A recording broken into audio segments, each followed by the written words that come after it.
So I did a video titled "It's Always the Virtue Signalers." You guys seem to absolutely love it. And what we were doing was, well, I was talking about anyway, the accusations from Millie Bobby Brown to David Harbour, and David Harbour being investigated by Netflix for bullying and harassment on the set of Stranger Things. It was pretty odd. Pretty damn odd, actually. Now, the premiere for Stranger Things has been and gone, and they appeared very, very buddy.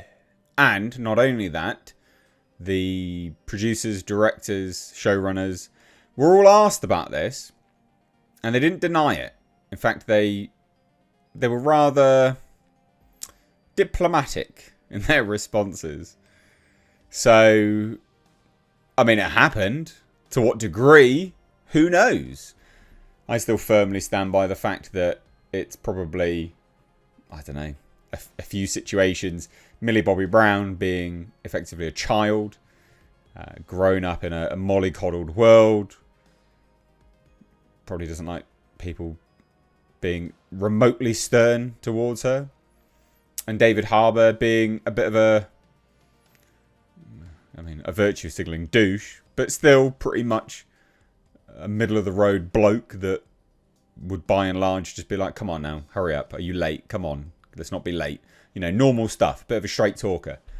Because he's of that generation at the end of the day. He's like, what, 60, isn't he? So that's what I put it down to.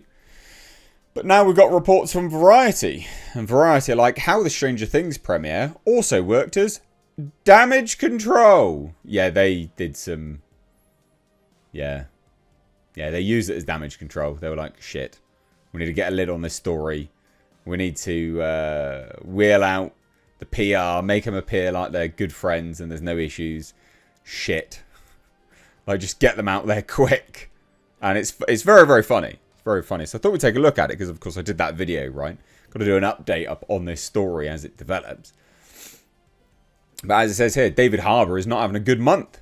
But attendees at the Los Angeles premiere event on November 6th for the 5th and final season of Netflix's Stranger Things might not have noticed. Yeah, because it was damage control. That's what it was, right? Harbour was all smiles on the red carpet, particularly as he playfully hugged co-star Millie Bobby Brown and they took selfies with fans. Good PR spin, guys. Good PR spin. You did well. The two arrived at the event together and even traded compliments in interviews on the red carpet. Brown told Entertainment Tonight that she obviously had a really special bond with David because we have a father-daughter relationship and we do every scene together. It's been so special to have him along the journey for me. When Harbour spoke with Entertainment Tonight, the only outlet he granted an interview... I mean, that's weird. That's weird. He only gave an interview with one outlet. Well, that's a bit sus, mate. He said of Brown, I adore her, and I've been proud to watch all of them grow up and become such great artists. This particular project is so special, and we've gotten to know each other so deeply. Right, well, if you're only allowing Entertainment Tonight to interview you, they're probably the only ones which agreed to not ask you any questions that would embarrass you and make you look like an idiot. Oh, I don't know, like you being investigated for bullying and harassment. Dear Lord. What a shit show. If the two seemed overly chummy on Thursday, because they really did, perhaps that was the point. The premiere event came just days after the UK's Daily Mail November 1st report that Brown had filed a complaint of bullying and harassment against Harbour prior to the start of production of Season 5. Neither star commented on the story, and Harbour limited his interactions with the press at the premiere. Yeah, I bet he did. The news of Brown's complaint against Harbour has threatened to overshadow coverage of the final season of Stranger Things.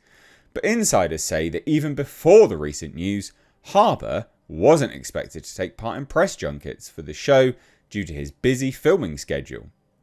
At a premiere, you would, though. I mean, you're there just to be on the red carpet and chit-chat to people. So, that is nonsense. Like, that is just objectively nonsense. Yeah, you're not going to go into press junkets. Agreed, get that. But you're at the premiere and you only give an interview to one outlet at the premiere, that's weird and sus, obviously. PR experts suggested to Variety that the red carpet choreography, as well as the full cast appearance together on stage at the TCL Chinese Theatre prior to screening episode 1, was meant to send a message that the cast is united and that the show is bigger than any one person.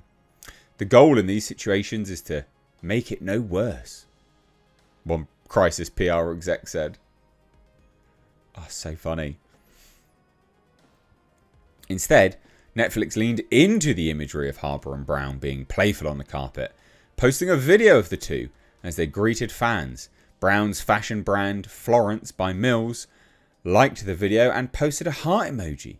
And many of the fan comments on the post suggested that they thought the reports of drama between the two stars was much ado about nothing. So mission success, actually. Photos taken inside the party also show the two being chummy. So that's that there, as you can see. Sources with knowledge of the situation have confirmed to Variety that there was an investigation into Brown's complaint and that it was resolved. So yeah, that like she did complain, but it was resolved. So it does sound like she's just thrown her toys out the pram. As father and daughter on the show, as well as comrades in arms, Brown and Harbour share multiple scenes in Season 5 of Stranger Things, including a scene observed by a reporter for Variety during a day-long visit to the set in July 2024. Representatives for Brown, Harbour and Netflix did not respond to requests for comment.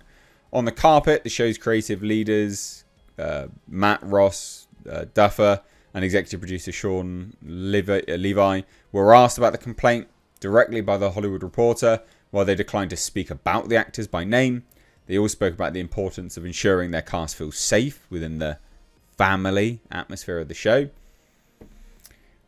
Sean Levi says, I've read a bunch of stories and they range from wildly inaccurate to there's so much noise around it.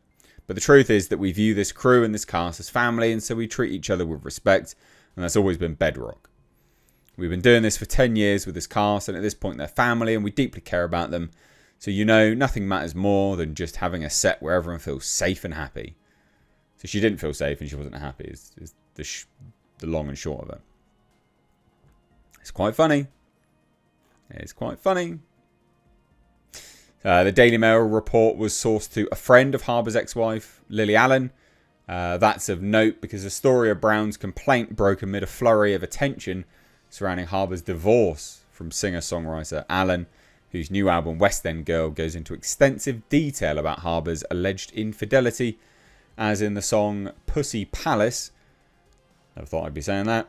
In his review in Variety, Chris Wilman said the album is a divorce record with a capital D, and that Allen and Harbour split up after 5 years of marriage that apparently started as a fairy tale romance for her and ended in the devastation strewn throughout every track on the album. So there you go. I mean, an update on the virtue signalers. Definitely PR spin. Just all damage control, basically.